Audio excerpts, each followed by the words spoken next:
사회적으로 핫한 이슈를 키워드로 알아보는 핫 키워드 시간입니다. 이민재 캐스터 안녕하세요. 안녕하세요.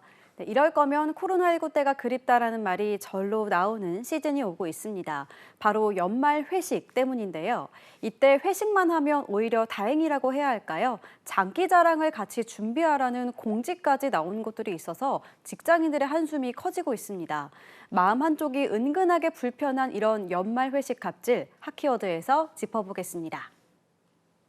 장기 자랑을 함께합니다. 이런 이야기를 들으면 2023년 추세에 맞지 않습니다. 라고 한마음 한뜻으로 외치고 싶지만 꾹 참는 직장인들이 많을 것 같은데요. 네, 그렇습니다. 최근 직장인 익명 커뮤니티 게시판에는 직원은 기쁨조가 아닙니다란 제목으로 글이 올라와 많은 직장인들의 공감을 샀는데요. 연말 장기자랑 문제를 지적한 글이었습니다.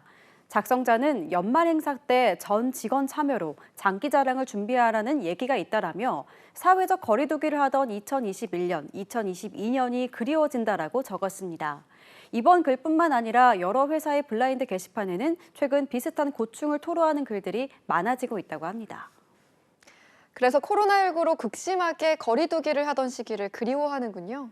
네, 맞습니다. 이런 고충을 토로할 만한 게 회식 때 노래방에 가서 여직원에게 노래와 춤을 강요한다라는 글도 있었고요.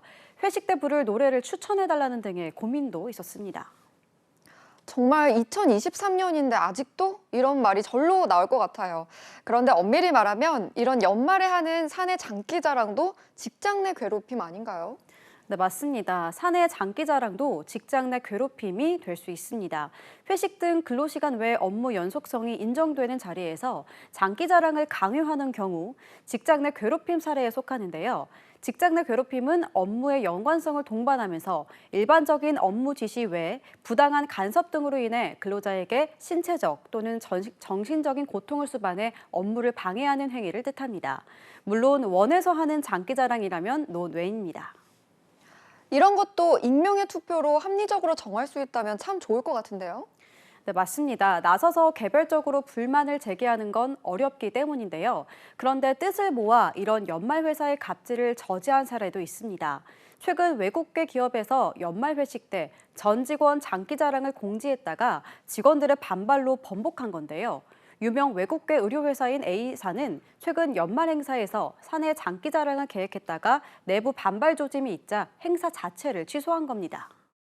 직원들의 참석 의지가 없음을 알고 재빨리 취소한 건 정말 잘 된 일이네요.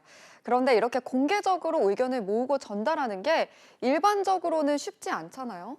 네, 그렇습니다. 직장갑질 119에 따르면 지난 7월에도 한 국내 금융회사 직원이 친목 도모 목적이라며 술자리 회식이 너무 작고 이런 자리에 많이 참여할수록 적극적인 직원으로 평가한다. 또 술을 좋아하지 않는 직원도 늦은 시간까지 참석해야 해 불만이 많다라는 고충을 들어오기도 했습니다. 회식 강요, 장기자랑 강요, 이런 억지 회식이 더는 대세가 아니라는 걸 회사의 결정권자들만 모르는 걸까요?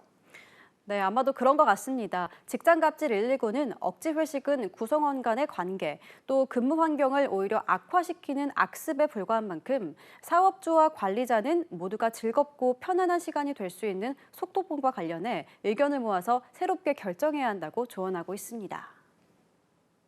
네, 퇴근 직전 갑작스러운 회식 제안, 장기자랑이 동반된 연말 회식 일정까지 대체 누구를 위해 무엇을 위한 회식인 걸까요? 지금까지 핫키워드 이민재 캐스터였습니다. 고맙습니다.